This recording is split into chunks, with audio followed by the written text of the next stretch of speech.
Hi, third and fourth graders. We're here for part 2. We already started talking about how to get your personal power, something I really want you to work on and build for next year as you're looking into 4th and 5th grade. And last time we talked about being responsible for yourself. This time we're going to talk about making good choices, okay? So if you're responsible for your own behavior and your own feelings, you can make choices about them. We talked about it last time around how you can't really control everything in your life. You can't control things like the weather or your homework or how other people respond to you. And right now there's a lot of things in our lives we can't control. But you're responsible for how you feel about it. You can make choices around how you feel.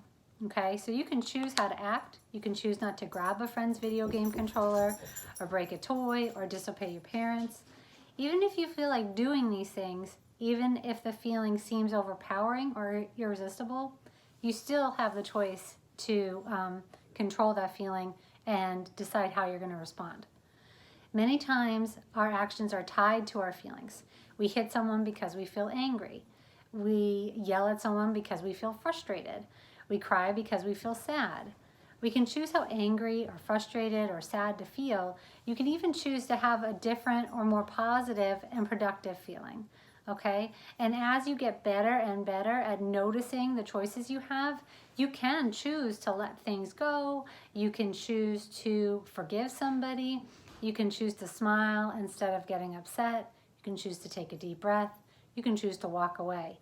Okay, there are many, many choices you have when you are having big, strong feelings. Here's an example.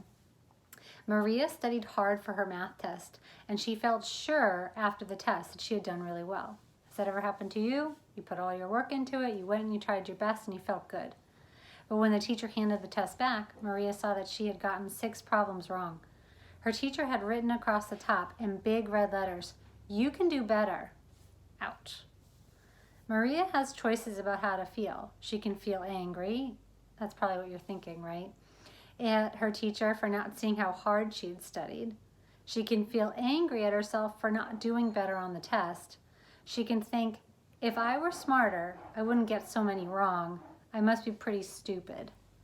I'm sure you felt that one time or another, and I hope that this is a moment where you realize that that's never a positive thought to have. Or she can tell herself, I did the best I could on this test, and what I did is good enough. I'll get help before the next test and try to do better. So that's a positive thought, right? I'll get help before the next test and try to do better. I think there's 2 other steps to this. So it was pretty harsh, right? When the teacher wrote, "You can do better" on the test. Instantly, my head thought, what a mean teacher. Why would you write that on a test? But I have a choice. I can try to think about it from that teacher's perspective. And maybe that teacher really thinks that Maria has a lot of potential in math and that she is very skilled or really good at math, and maybe she sees that she's working hard. So she expected her to do better. So what she really means by "you could do better" is that I've seen you do better and I thought you were going to do better because I believe in you. So one step further that Maria could go beyond just thinking she'll do better the next time is to say to the teacher, can we talk about this? Because I thought I did well and I worked really hard and something went wrong. So I need your help. Can you help me with this? And then that helps the teacher out, because now the teacher's going to realize that by writing the statement, "You can do better," it could have made Maria feel worse about herself and try less next time. So when you make a choice to tell someone calmly how their actions made you feel, you're giving them feedback, right? You're helping them so that the next time they go to write on your test, they might write, "Come talk to me after this. I can see this wasn't that easy for you," or "I see you need some help," or "I'd like to, work with you on this." Something that feels a little bit more positive from both sides, okay? So that's called self-advocating. When you go to talk to someone about a feeling you had, you're advocating for yourself, you're taking care of yourself, and you're helping someone help you next time, okay? So that you're both learning. Here's another example. Daniel comes home from school excited to tell his mom about his day. His team won at volleyball, he had a fun band lesson, he finished his homework in study period. Everything went great, right? Perfect day. But when he rushes in the door, his mom is on the telephone. She signals him to be quiet until she's through talking. Has this happened to you before, right? Hold on, I'm talking. Right? He was so excited he was going to tell her, and then boom, the hand, don't talk. Daniel has choices about how to feel. He can feel rejected. He can think, the person on the phone must be more important than me. Otherwise, mom would hang up right away and pay attention. Or he can tell himself, mom probably won't be on the phone for very long. I can wait. I can listen to music while I wait so the time will go faster. I mean, that's a pretty cool response, right? For him to say, I can wait. I'll go listen to music until she's ready to talk. And that's true. You could use that time to go do something else. But the thing I would want Daniel to remember is all that excitement he came in with, right? So hold for a moment, go do something positive like draw or read or sit on the couch, something that makes you calm so you're not upset that you don't get to tell. But then when you do get that chance to tell, share all that excitement you had the first time you tried, right? Okay, another example. Carlos loves his cat. He raised it from the time it was a kitten. It sleeps in his bed at night, and it walks him to the school bus every morning. When Carlos comes home after school, his cat is always waiting at the door to greet him. One day the cat gets very sick, and Carlos's dad takes the cat to the vet, and the vet doesn't think that the cat's going to get any better. So he thinks the cat actually might die soon. So it's normal and natural to feel sadness and what's called grief at times like these, right? You feel loss and it feels unfair. When someone or something we love seems about to die or be taken away from us, we can feel lonely and scared. Still, Carlos has choices. He can choose to feel sad and worried all alone, or he can choose to share his feelings with his dad. Together they can talk about Carlos's cat and why it means so much to him. This might not make him feel happy, but he'll probably feel less sad and less worried, and he'll definitely be less scared and less alone, okay? And that's the great part about choices, is that when we think we don't have any choice, we feel anxious, right? We have anxiety. We feel alone. We feel like we're the only one. We feel helpless and scared. And so these are those moments where you have to step back, feel the feelings you're having because they're real, okay? And then look at the choices you have, okay? He can feel sad the whole time because that's a real feeling to have when you lose something that means a lot to you. But the choices he makes to talk to his dad or a friend or just to write a letter to the cat maybe, right? The cat's not going to read it. But having that conversation with the cat through the letter might help him feel like he did something. And when you can find something to do with your feelings, then you have control. You've taken action, okay? You're not just going to sit there and let those feelings take control of you. So an important thing about looking forward is expectations and reality, right? An expectation is something you think is going to happen, an outcome that you think you're going to get. An expectation is what you expect, and they have to be based in reality. They have to be real, okay? An important part of learning to make choices is learning to make good choices. This starts with trying to predict what we expect will happen because of our choice. Then deciding if our expectations are realistic, if they can really happen, right? In other words, what we want to happen because of our choice. What are the chances it will happen?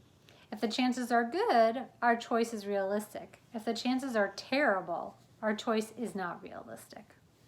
So here's an example. Andrea has signed up to play basketball in after-school sports. She plans to practice every day and not miss a single game. She expects that by the end of the year, she'll be the very best basketball player in the school, maybe even the whole league. Did you catch all of the unrealistic expectations? Okay, I'll read it again. She plans to practice every day and not miss one game. She expects that she'll be the best at, that by the end of the year she'll be the very best player, and maybe even the best player in the whole league. It's great that she wants to play. It's great that she plans to practice and go to all the games. But when she expects to be the very best basketball player, she's not being realistic. And honestly, I think she's not being realistic to say she's going to go to every practice.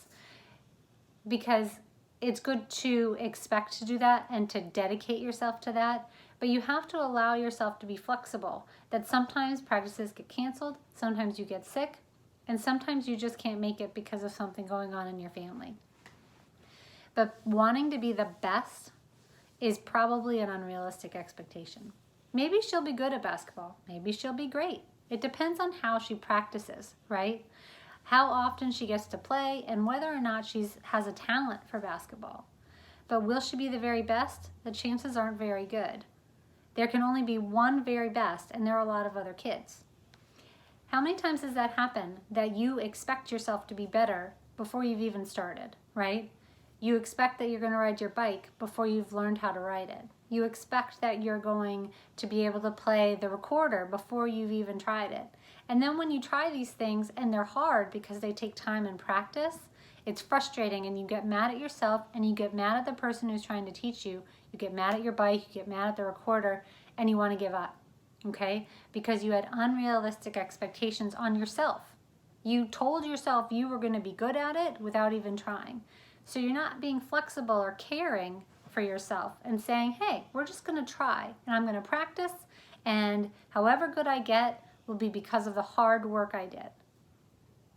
We live in a culture that values success more than almost anything. It's important to be the best, the strongest, the fastest, the richest, the most popular, and the best looking, or the biggest star, right? That's what we see. We see the most successful people on TV, the most successful people singing the music, playing the games, right?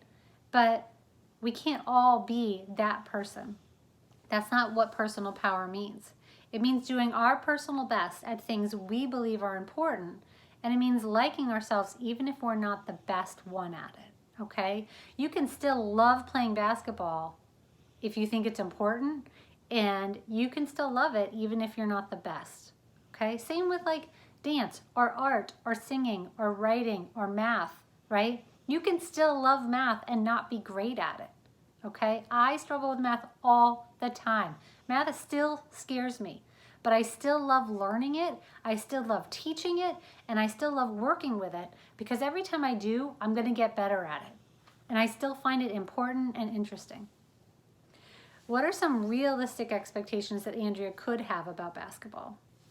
She could expect to learn a lot about basketball. She can expect to get better at the skills of basketball, right? Like dribbling and shooting and passing and playing in different positions. She can expect that it will take time to learn these new skills, and she can expect to have fun learning them and playing. She's going to make new friends on the team, and most important, she can expect to make mistakes instead of thinking she has to be perfect. These are all realistic expectations. Okay, I've got one last example for you today. You guys have lasted a long time, so just hang in there, okay? Kai's family has just moved to a new town, and this is Kai's first day at his new school. At first, he feels anxious and afraid. What if the other kids don't like him? What if he gets lost or does something embarrassing? What if he doesn't fit in? By the end of the school day, Kai feels much better. Another boy, Emilio, has been nice to him all day. Emilio showed him where the lunchroom was and where to buy milk. He invited Kai to play kickball at recess and introduced him to other kids at lunch and on the playground. That night, Kai tells his family about his day. I like my new school a lot, he says. A boy named Emilio was really nice to me. I think we're going to be best friends. Did you hear the unrealistic expectation there? Right? He had some expectations about how the day was going to go. He was nervous, he was worried, and thanks to this boy Emilio, who was really nice, I know a really nice Emilio, I bet you do too, that he ended up having a great day. But it was great that he was excited about his new school. It was great that he wants to be friends with Emilio. But when he said that Emilio was going to be his best friend, that wasn't realistic. Maybe Emilio already has a best friend. Maybe Emilio was being nice because his teacher asked him to help out Kai for being a new student. Maybe Kai and Emilio don't have that much in common, or maybe they do, and they will become good friends. Who knows? Right now, it's too soon to decide. Almost everyone has a hard time being realistic about relationships, even adults. We expect other people to care about us because we care about them. We forget that we can't control how they behave and how they feel. What are some realistic expectations Kai could have instead of thinking Emilio is going to be his best friend? Is he a friendly person? He can expect to make friends at his new school. He can expect that it will take time to decide which kids he likes and respects. He can expect that it will take time for them to decide how they feel about him. Some might want to be friends with him, even best friends. These are all realistic expectations. So the one word that stood out to me in this example about Emilio and Kai and their friendship and about the basketball is the word, about how Andrea does in basketball, is the word time. Is that to have a realistic expectation, you have to understand the time, how much time it's going to take, right? So if I'm going to make blueberry muffins and I really want to eat a blueberry muffin, I can't have the expectation that I get to eat it right now. I can have the expectation that when I'm done baking the blueberry muffins and they've cooled down a little bit, then I can eat them then, okay? So it's going to take time. So Kai has to know that it's going to take time to make new friends, and it's going to take time to realize who he wants to be friends with, who wants to be friends with him, and who's really going to be his closest friends, right? Because that has to happen over time. You have to have experiences with each other. And same with basketball or recorder or art or writing or math or anything that you're learning. It's going to take time, okay? So remember, you have personal power because you are responsible for yourself. Have you been thinking about that all week? I have, and it's helped me out a lot. And then that you are responsible for making good choices and that you can do that. You can take control and make good choices. So this week, look for the choices you can make. Okay, I know this was a long one. Thanks for sticking with me. See you next time.